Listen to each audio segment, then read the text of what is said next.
Patriots, they blanked the Lions. The Texans won their first game of 2022, and the Colts went into Mile High and escaped with a win. What's up, everyone? Welcome to the Purple Huddle Podcast with Durp. I'm Brandon. Kevin is under the weather this week, but our boy Nick is back.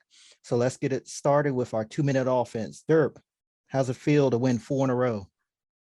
Feels great, man. Feels great to be able to go against the uh, Super Bowl winners of last year and kind of make a statement. Micah looked like Micah. He pulled his groin, said, "Nah, I'm gonna stay in here. I'm gonna go get this forced fumble. We're gonna win this game. We're gonna get out of here." Everything's just clicking right now. Cooper Rush is doing just enough to not lose us games, which is what we're asking him to do, and he's doing it. Our running game looked good. Receivers looked decent. Michael Gallup looked like he's back with that sideline catch. CD dropped a couple passes, but made up for it later on. Yeah, man, I think everything's just clicking right now. I feel like I need to give some more credit to our coaching staff. They've really stepped up, and they're definitely a good reason why we're 4-1 right now. So yeah, man, on to Sunday night. We're gonna see who runs this NFC East. Bet. All right, Big so game. Knicks' Vikings, they're quietly in control of the NFC North. Yeah, it was supposed to be a blowout game, but it didn't turn out that way. Kirk Cousins got off to a very good, precise start, completing his first 18 passes, and then Dalvin Cook, even though he had the shoulder injury, he was coming through with the rushing game. Justin Jefferson is Justin Jefferson. Had a big game, 10 receptions, over 100 some yards. And we had to squeak out that win because of Dantzler came out there and freaking just straight up stole the ball from the wide receiver and got the turnover when we needed it. And it was a satisfying win because for the simple fact that we're up 2 games in the division. But it was a little too close for comfort because I didn't think the Bears would be able to hang with us. But Justin Fields, he came, made some good throws, got the Bears back in the game, and the defense kept them in the game with the comeback. So yeah, it was a good gritty win, and we're 2 games ahead of the Packers, and it's as long as we don't give it up, it's smooth. It should be smooth sailing because our schedule looks pretty nice. Sounds good. All right, so across the pond, the Giants beat the Packers 27-22 as they improved to 4-1 on the year. Yeah, man. Speaking of 4-1, them Giants batting those balls down. Was it 3rd and 1 on the goal line? In the red zone, knock the ball down. They go for it again. 4th and 1, knock it down.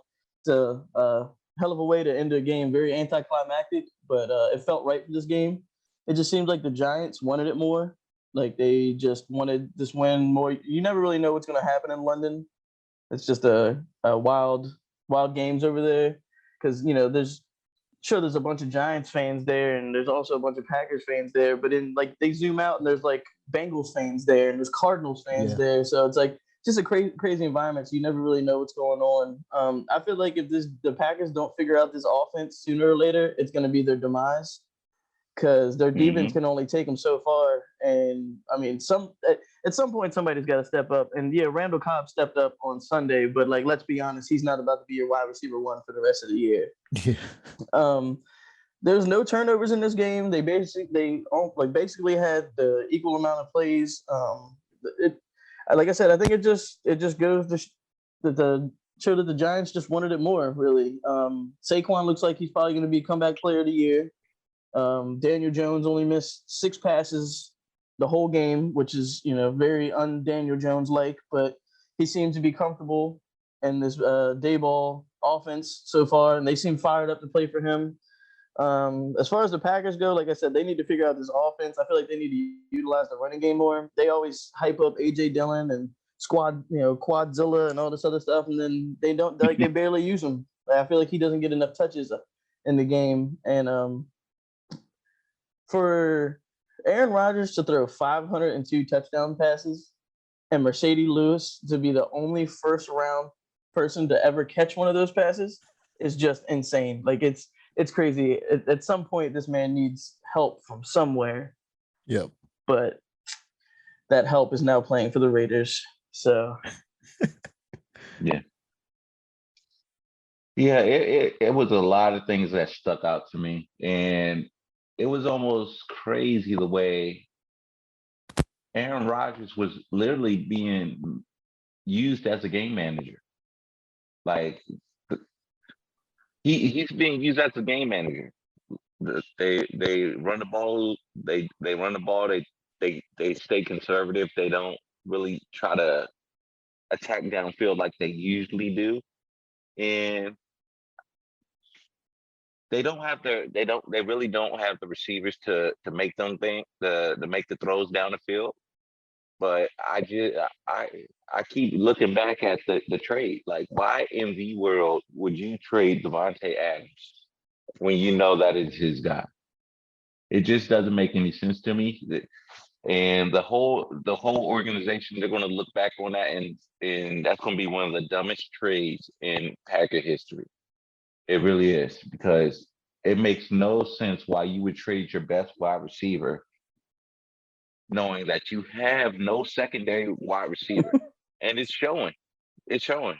Like, you look at Lazard, I knew when they batted the first ball down, I'm like, I was thinking, like, it's no way they're going to try to throw no freaking fade route to Lazard. And the fact that he actually tried to do that, I was just like, wow. Like, it's no they literally have no creativity or they don't even know what play to call anymore. yeah, I So, think but as for like the Giants again, I used to be a big Daniel Jones hater, and I have to say I was a hater. But the past couple weeks, the Cowboys game and now this game, I've been gaining a lot of respect for Daniel Jones, the way how he's freaking conduct himself playing the quarterback position in New York. And he's been managing the game. He's been making some good key throws. Saquon's running the ball well. And the the Giants, they have a very good team. And I think Brian Dable being the head coach actually gives them that energy and lights a fire underneath them, because when you last year you just didn't see it. This year you see it. You got Saquon being so emotional.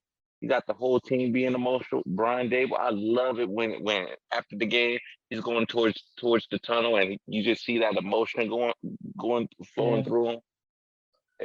I just hope it's not another Brian McDaniel situation where he was up there pump fisting, and then after that pump fist, everything just went downhill from there. I hope he can continue the momentum and keep the Giants atop the NFC, the very loaded NFC East, not including the Commanders. So yeah, it's going to be a very interesting division from here on out. yeah, no doubt. I feel like you were saying, to piggyback on like the Devontae Adams trade that's gonna haunt them for years. I feel like them picking Jordan Love is going to haunt them for so long.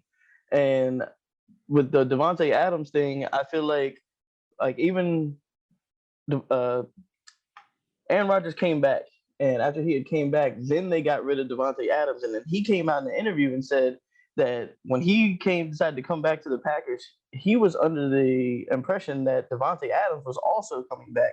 Yep. Mm-hmm. And it was a couple years ago when he came out. He said that they said, "Oh, we're going to look to trade you, or we're going to look to get you somewhere where you'll be happy." And then they never did. So it seems like this Packers front office just likes to tell Aaron Rodgers and these players what they like to hear, and that's going to bite them in the ass eventually. Because who likes to go to work and get lied to by their boss every day? Yeah. I know I for sure don't. Yep. So I feel like Facts.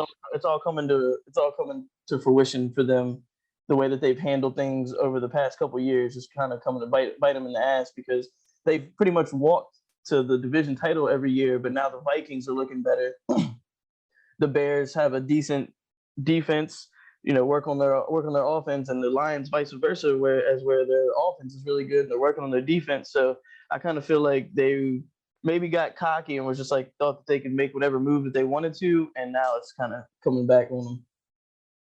Yeah, who really would have thought the Vikings would have a 2-game lead over the Packers? Like I didn't, and I'm a Vikings fan. I'm being logical. Like I never would have thought that, because last year, even though like again they do like to ride heavily on Devontae Adams, they had a good run game and they knew how to freaking play defense and score points. And Aaron Rodgers still was making clutch throws at clutch times. Now you don't see the run game as much. Like Jones, he's not getting 100 yards a game. He's not getting touchdowns. And Dylan was supposed to be the power back. They're not even using Dylan like that. So it's like, what are y'all doing? What are you doing with the franchise? Like you have a great QB. You gave up his best wide receiver, and now you're struggling to find your identity as a football team on the offensive side of the ball. Defense been doing what they're supposed to do. It's just offensively they have no identity, and that's what's going to kill them if it keeps going like that. Ooh, it's a couple people. Yeah, it's going to be real. It's going to get real hot in that seat. All right, y'all.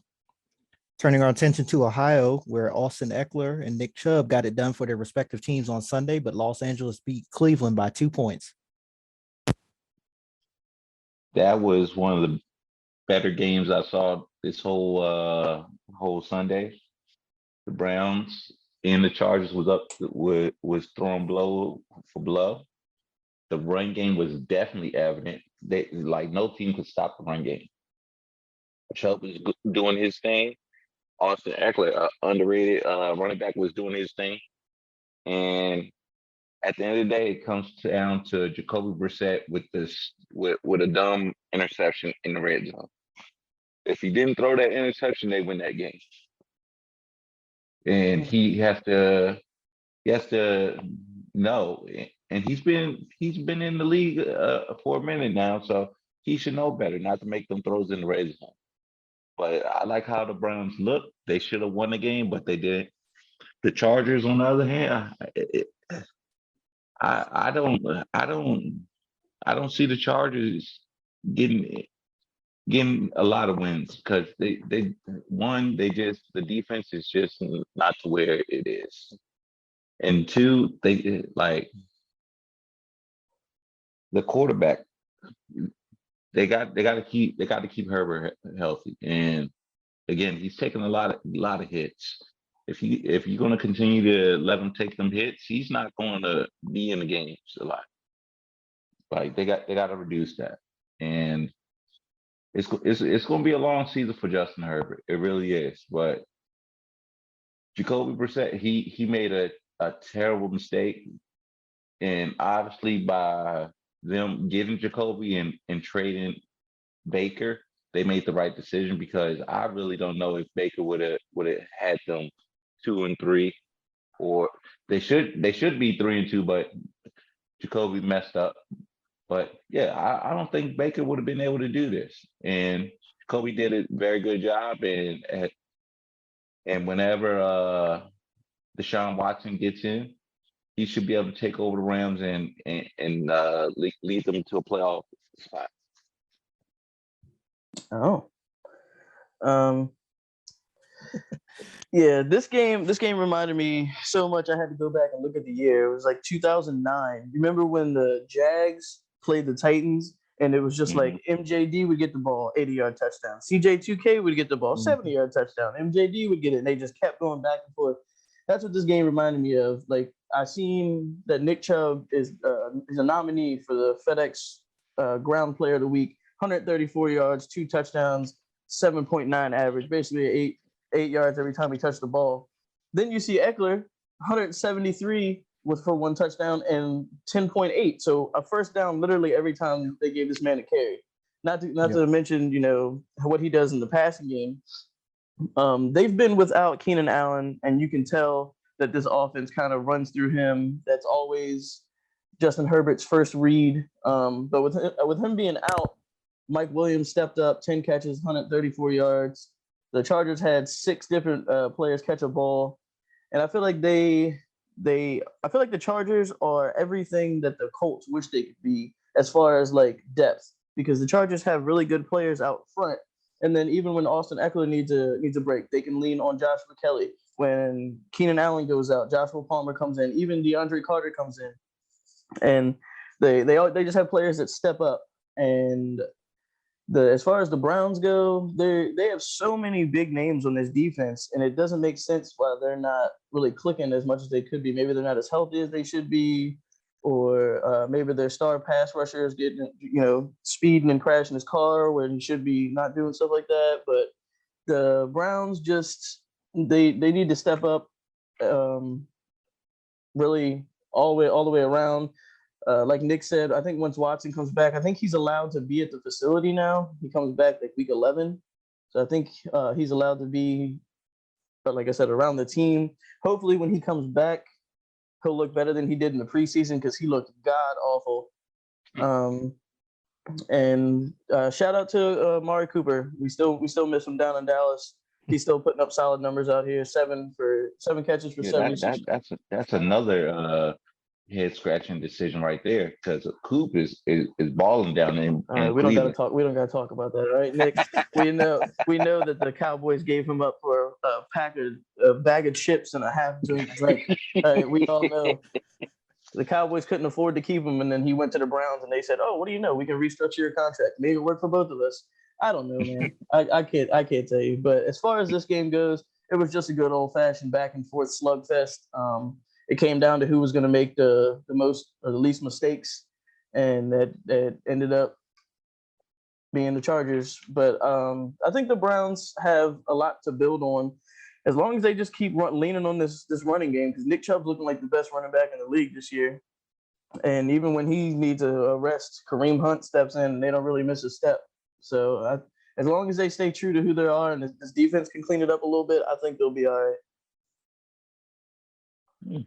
All right. So in case you've been living under a rock, the best record in the NFL belongs to the Eagles at 5-0. They escaped the desert with a 3-point victory on Sunday. I know I'm gonna catch a lot of flack for calling the Eagles pretenders. I just don't believe. I'm not a fan of their offense. I'm just not. They played a good game. They won the game. I just don't like their offense. I'm not a fan of it. They do a lot of RPOs, and Jalen Hurts, he tends to freaking ride himself.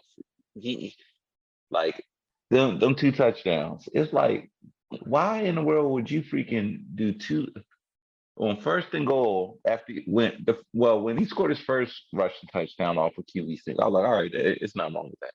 But the second time, it was third. I think it was either 3rd and 1. He does a QB sneak. Then he does another QB sneak. They call timeout after 1st and goal. 2nd and goal comes from the timeout. They call another QB sneak. If I'm a running back, I'm like, bro, can I get the ball? Like, can I get the ball? Like, that's why I'm running back. Like, the quarterback does not need to be doing consecutive QB sneaks just to get a touchdown and make himself look good. And then he does the Jordan shrug like it was something great. Like, it's not great. You just quarterback sneak. And then after that, you kick 2 field goals and you almost let the Cardinals come back. Like, I'm just not a fan of their offense. They're 5-0. They got a good defense. They're gonna play Dallas, and that's gonna be a very good matchup. It's gonna be the battle of the defenses. I don't expect a lot of points to be scored, and it will probably be if I had to choose, I would probably go with the Eagles egging out a win. All right. Well, fair enough. I basically feel the same way. Hurts had a decent day. He only missed 10 passes, 26 for 36 for 239. But you flip it to the rushing, and he had 15 rushing attempts. That's the same exact amount as Miles Sanders. 15 Right. rushing attempts is too much for any quarterback. I don't care how you're built. I don't care if you're Cam Newton in his prime. 15 rushing attempts is just too much, especially this early in the season. You're just beating on them, waiting for something bad to go wrong. Hmm. Um, Devontae Smith is having a solid start to the season. It seems like every week, one of these a different pass catcher for the Eagles steps up. Whether it be AJ Brown one week, Goddard, Devontae Smith. So I feel like their offense is really clicking right now. Defense as well. Um, as far as the on the other side of the ball, the Cardinals, it's the other way around for me. Kyler, I'm a fan of Kyler, but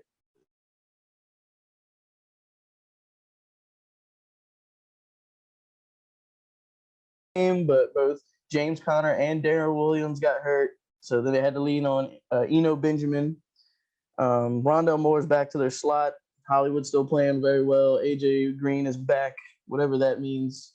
And I was looking at the stats and stuff, and it's kind of crazy how like close this game was. I know they only won by 3 points, but like first downs, the Eagles had 24, the Cardinals had 23. Total plays, the Eagles had 71 to 69. Punts was both had 4. The Eagles were 6 for 13 on third down, and the Cardinals were 8 for 14. And then total yards, the Eagles had 357, whereas the Cards had 363. Only one turnover, and that's what ended up biting them in the ass at the end, their ultimate undoing. And it was just another back and forth game between two good teams. But I feel like these teams are closer than it's the record show. They play very similar. And once again, a team gets to see how important kickers are, because I don't know what's Yeah. going on this year, but these uprights are hard to split. Oh yeah, like Arizona, yeah, you're right about that because they Arizona and Philly, they both run pass heavy offense and they do a lot of RPOs. And maybe I'm just a get off my line old school guy. I'm not a fan of the QBs taking all that punishment, no matter how athletic they are. And as you get deeper and deeper into the season and it gets colder and colder, them hits are going to take a toll on you, especially with Kyler Murray and Jalen Hurts. They're not Cam Newton strength QBs. They're like Russell Wilson, you know. So at some point in time, that you're going to get the right hit that's going to put you out. So they're really going to have to scale back on these QB design runs, and I hope they do. I hope they scale back on it because if they don't, one of them is going to get hurt. They're going to get hurt, and they're going to be out for the rest of the season. Yeah, I feel like Kyler doesn't. You never really see Kyler get hit. You know, Kyler, he usually gets down and he gets out of bounds. He may get caught from behind or whatever it may be, because Kyler knows he's what 5'10". He knows he's not Superman. He's not that big. But whereas Jalen Hurts, he like welcomes the contact, or Yeah, they'll go for it and he'll tuck the ball, and and just like you said, it only takes that one hit. Ask Trey Lance. It just takes that one thing or somebody to fall on you the wrong way. I'm not saying yeah. don't run with them. I'm not saying that at all, because players like Lamar and stuff like that, you can't say, hey, don't run. You got to let them be them. But like I said, 15 carries for any quarterback is too much. When you have more carries than your freaking running back, it's a problem. Right, exactly. Like it's no reason for a quarterback to have more carries than their running back. You got Sanders there for a reason. He gets paid to run the freaking ball. Let him run the ball. Stop freaking riding Jalen Hurts for passing and running, and let freaking Sanders earn his money. And it's not just Sanders, and they also have Kenneth Gainwell. I think they still have Boston Scott. As the Eagles always carry 7 running backs for whatever reason. They always have a very deep running back room. So I'm with you 100%. Lean on these guys, these other guys a little bit more. But because you got, like I said, you got a couple running backs on that roster. You don't have more than one Jalen Hurts. So I would Mhm. tell, if I was them, I'd ease off on him running the ball as much. Right. All right. So our resident Michigan fan, he's back in the house with us. What's going on with the Wolverines? We got another dub against Indiana. We about to head. We gonna play Penn State, which is gonna be a very, very important and good game. We should be able to freaking handle the business with Penn State because their offense is lackluster, and our defense should be able to take over, force a couple turnovers, and we should be able to win that game easily. We did pretty good against Indiana. We had some mental lapses on the defensive end with Indiana calling these bubble screens and read options, but we were able to eke out the win, and that's all I can ask for. Just get the dub at any way possible. Got you. All right. So shootout in the Big Easy, the Seahawks and the Saints, they combined for 9 touchdowns, and Taysom Hill, he was a one-man wrecking crew out there. Yeah, man. Taysom Hill, he's a one of a kind player. He's as versatile as they come, but it still doesn't validate them giving him $140 million. I True. cannot believe that they did that even to this day.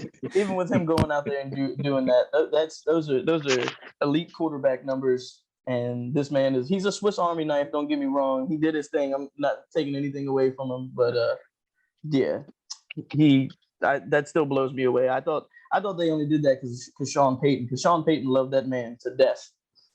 Oh yeah, But, he treated him like Tim Tebow. yeah, but as far as this game goes, still we say it every week. You can't ask any more of Geno. The way that he's playing, what he say? They wrote me off, but he didn't write him back. He still ain't writing back. He's doing his thing, man. They're a run first team, and Rashad Penny's hurt now, and Kenneth Walker III is going to step in and take over now. And I think it was just a matter of time whether Rashad Penny got hurt or not. They were featuring him more and more, but now it's his team to put on his back. Tyler Lockett is just Mr. Dependable. The last 3 years, he's had 70 or more catches and 1,000 yards over the past 3 seasons. In 2020, he had 100 catches. He's already got 32 on the year, which is 6th in the league right now. DK doing his thing, outrunning everybody, being faster, bigger, stronger. This team is just overachieving every way you look at it. They're from Geno to the running game to even the way that their defense is playing. I mean, it was a shootout, but their defense they're not really a slouch as far as like the passing game goes. I know everybody's running over them, but I feel like I said, they're just overachieving right now, and we'll see how long they can keep it up. I think it's good for football for them to keep it up because it doesn't really seem like anybody right now in the league is like a pushover besides maybe like the Texans or the Commanders. But as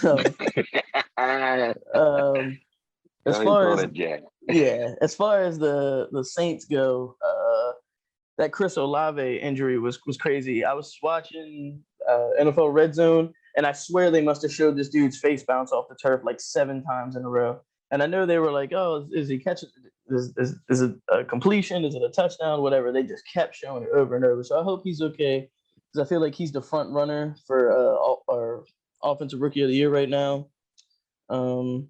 This was just a shootout. It came down to whoever was going to make the least amount of mistakes.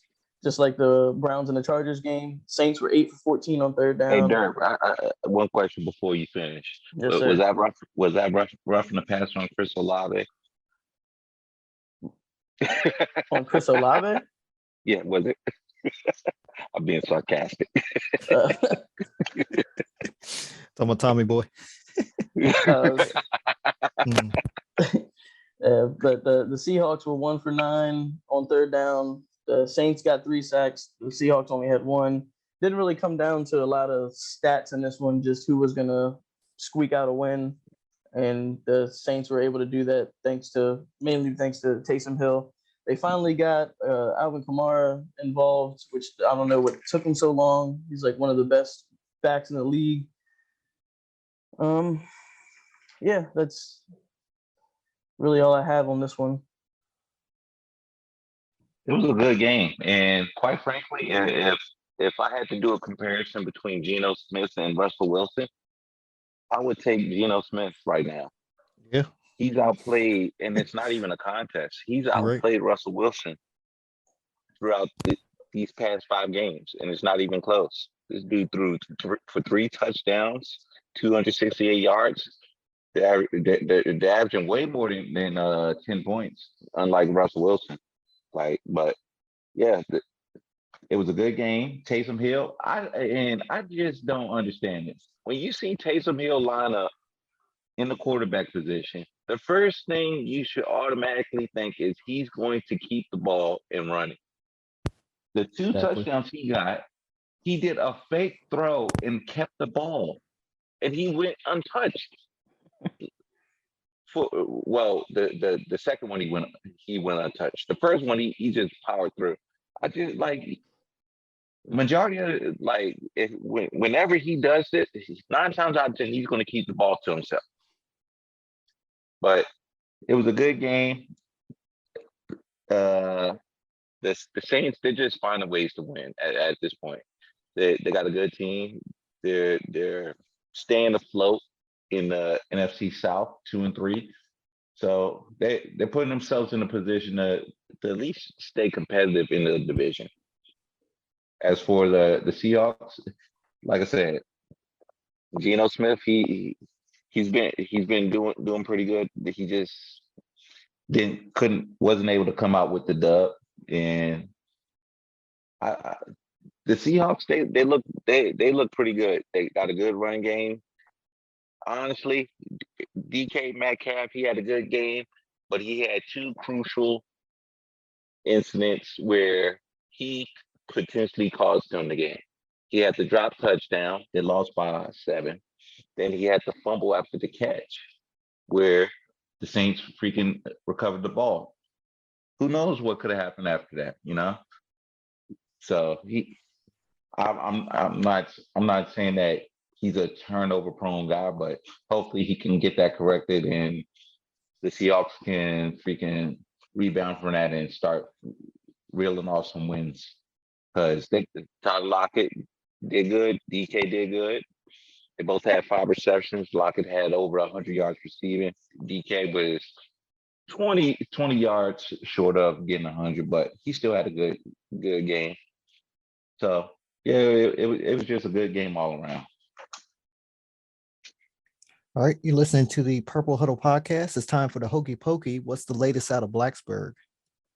Well, usually when I do these, I write stuff down, I look stuff up, but this time I didn't have to do it because by the grace of God, I was actually able to sit down and watch this game. I want to paint a picture for y'all, okay?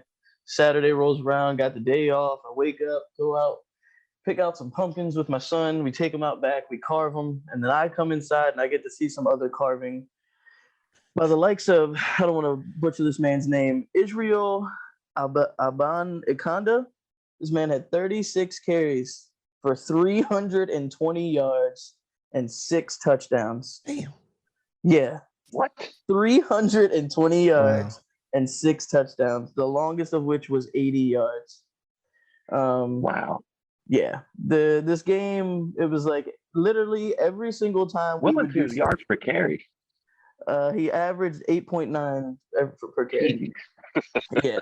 So every single time that the Hokies would do anything positive, we'd go down and score. This man would get the ball and just take it for 60. And then we'd go down and we'd get a stop. We'd go down and get 3 points. He'd say, "Oh, that's cute," and then take it for 70. It just kept happening and kept happening and kept happening over and over. The game was actually closer than the score shows, 45 to 29.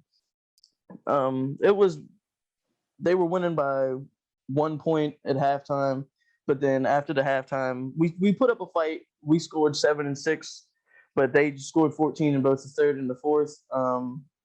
we have some bright stars on this team. Caleb Smith, receiver number 80, he had 9 catches for 152 yards. But overall, we just couldn't hang with the run game. Obviously, setting records out here on us. The Even with that happening, the total yards were almost even, 403 for us, 496 for them. But yeah, like I said, he was just too much for us to handle. He did something like this similar in week 4 of the college football season, not to this degree, obviously, but we still put up a fight, which is one thing that I was happy to see, because normally after the first quarter, we start getting beat on, we just give up. We still showed some fight, which I like to see. And now the Miami Hurricanes are going to come to us. They are fresh off a loss that they lost due to an interception late in the game. And we're 2 reeling teams, and we're just going to see who wants to win more, us or the Canes. All right. Another tough day for Dolphins fans. Their team has dropped 2 straight games as the Jets delivered an ass whooping at MetLife on Sunday. Oh, I'm sorry. I thought, yeah, the Dolphins made sure that Teddy Bridgewater did not come back into this game. They were like, okay, you slightly tapped your head on the ground. All right, look, guys, we take care of our players. Like, we're not going to let them. We know what we're doing. Even though the league came out and said, like, they treated this whole Tua situation correctly, we all know and saw with our own 2 eyes this man not able to hold himself upright and then coming back into the game. So the Dolphins made sure to not make that mistake twice. As yeah, the Dolphins seems like they finally decided on their lead back, Raheem Mostert, as long as he can stay healthy, which he normally hasn't in his career. But he was their lead back. I think Chase Edmonds maybe got 2 carries, something like that. He didn't do too much. Raheem Mostert had 18 carries, 113 yards, and a touchdown. After Teddy Bridgewater went down, the backup, Skylar Thompson, he came in. He tried to go punch for punch with this team, but he couldn't lead them to victory. He did pretty well, no turnovers or anything like that, but he just wasn't able to lift his team into victory. The Jets kind of showed how to beat the Dolphins. I know, like, they're on their 3rd string quarterback, so it's easier said than done, but Tyreek and Waddle only combined for 10 catches for 70 yards. So I think if you can keep those 2 under 100 combined, it'll, obviously it'll make it easier to win the game. And this Jets running game seems like it's catching traction. Breece Hall, they're leaning more on him, as we all figured they would later on, or eventually in the season. 18 carries, 97 yards, a touchdown, averaged almost 5.5 a carry. Then to top it off, he had 2 catches for 100 yards. The Jets just seemed like they outplayed the Dolphins, and they didn't have any turnovers. They played mistake-free. They pulled away in the second half, outscoring them 21-3. And I think that coming into this game, the Jets were like 0-12 against the AFC East. Like, they had been swept in back-to-back years by everybody in this thing. So I'm sure that they got tired of hearing about it and finally put some stuff together. Robert Saleh, he's easy. Seems like he's an easy coach to play for. And Zach Wilson came out, did his thing. So I think the Jets are kind of catching some traction here, and I like it, to be honest with you. Yeah, the Jets came out to play. They had Zach Wilson, and Zach Wilson picked up where he left off. And I think Zach Wilson's going to be a good quarterback. Passed the ball very well. The Jets defense played good. Sauce had too much sauce for the Dolphins. He got a pick. Played phenomenal defense, and they held them to 17 points. That's what you should do against a team that's missing their quarterback in Tua because of injury, and they took care of business. I like how the Jets are, and I think they're going to make a lot of noise in the AFC. I think they're going to prove a lot of people wrong. And I also like the jerseys. I love the old school throwback jerseys that they have. And yeah, the Jets just played a good game. They took care of business, and they should be able to keep going off that momentum. All right. So the Panthers, they parted ways with Matt Rhule on Monday. Give me one coach that's on the hot seat as Give me one coach that's on the hot seat as we inch closer to the halfway mark of the season. Oh, I think, yeah. for me, I have multiple. I have multiple. We should One have is known Cliff this. Kingsbury. Go ahead. One is Cliff Kingsbury, and the other one is Matt LaFleur. Like both of them, they're gonna have to right the ship because they're both underperforming. They got two. They both have good quarterbacks that should be producing, but they're not. They're underperforming, and the offenses are both lackluster. So they're gonna have to freaking right the ship. Otherwise, their time in their prospective cities are going to be over. Okay. For me, I feel like it's got to be Josh McDaniels. They're 1-4. I know it's his first year as the head coach with the Raiders, but like we say all the time, oh, the teams love playing for such and such, and the players love playing for such and such. You don't ever see anybody like chest bumping with Josh McDaniels on the sideline, or getting hyped to play, and like I was saying before, you got Derek Carr, you got Devontae Adams, you got Hunter Renfrow, you got Darren Waller, you got Josh Jacobs. You can keep going, and they don't have an identity whatsoever, and it sucks to be playing in this division. But I mean, they're just getting beat up on by everybody, and even when they're not getting beat up on late in games, it's just like he doesn't know how to call plays or anything like that. Like I said, I know it's his first year and there's things to figure out, but at 1-4, and especially in that division, that seat's got to be heating up. There, you want that Jason Garrett push. That's what you want from him. I would say I could. You want that Jason Garrett push. Get out of here, boy. Yeah, you're doing too good, man. No, the Jason Garrett push is you throw a pick six and it'll cut to him clapping on the sideline. Clapping on the Like, side. yeah, we'll get them next time. We'll get them next time, guys. That shit used to drive me crazy. I used to laugh so much every time I see that game. I was like, "Yo, this dude is so lame." He was our head coach for 10 years, man. 10 years. After the first 2 years, I hated that man. Smitty and Mike used to laugh at me all the time. They'd literally send me gifs of him clapping on the sideline because I would be like, why is this dude still our head coach? It doesn't make sense. And then, sure enough, next year he'd come on back and get back to clapping again.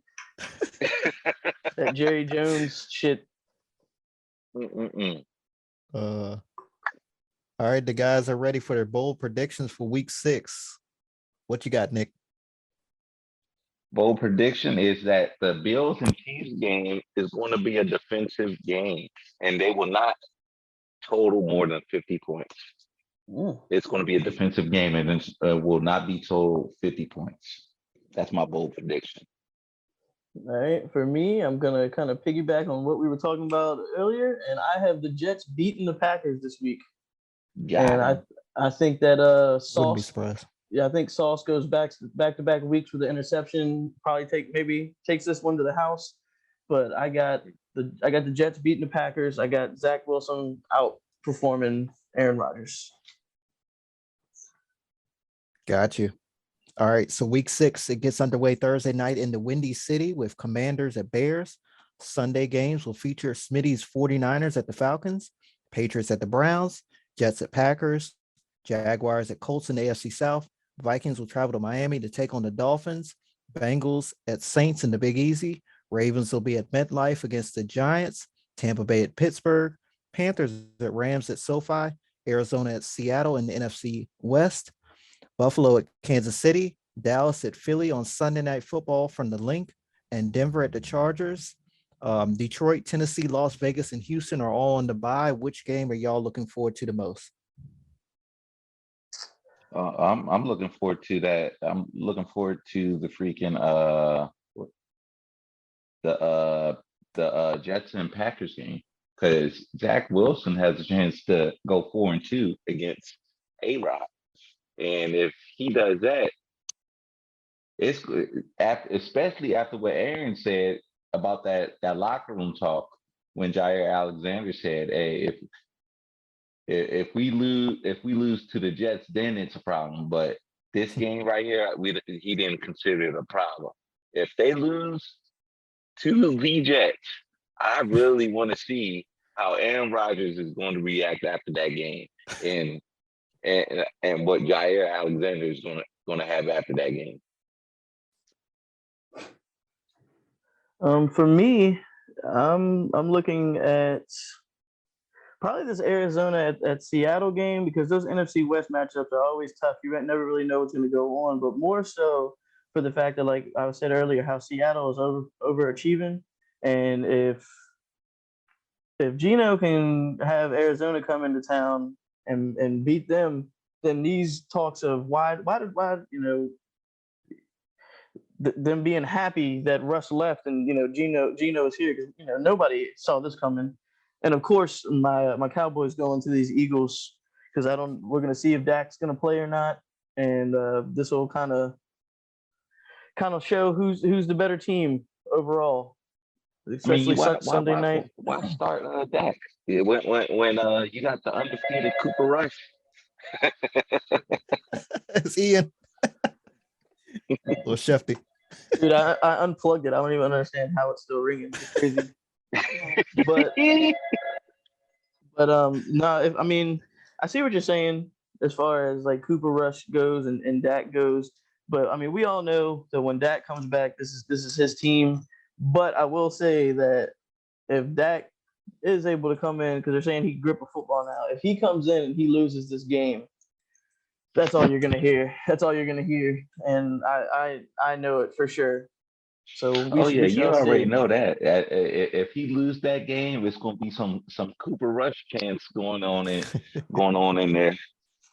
We'll see. The luck of the Irish is gonna come and get him again. Or even better yet, I'll give you this one. Let's say Dak goes into the game and we're struggling, and then what if they pull Dak, put Cooper Rush in, and he ends up leading us to a win? Man. Oh my goodness! Woo wee! That is very very interesting. But that's definitely gonna be a good game to watch. I will say that. For I know sure. I'll be watching it just to see y'all lose. This coming from the man that don't like Philly. It don't matter what team you don't like. It's always easier for the Cowboys to be the team you don't like more. Trust me, Yeah, I know. All right. That'll do it for another episode of the Purple Huddle podcast. Thanks again to Nick for joining us. Be No sure problem, to follow us brother. on Twitter. Cool. Be sure to follow us on Twitter at Purple Huddle Pod. Be easy, everyone. Easy.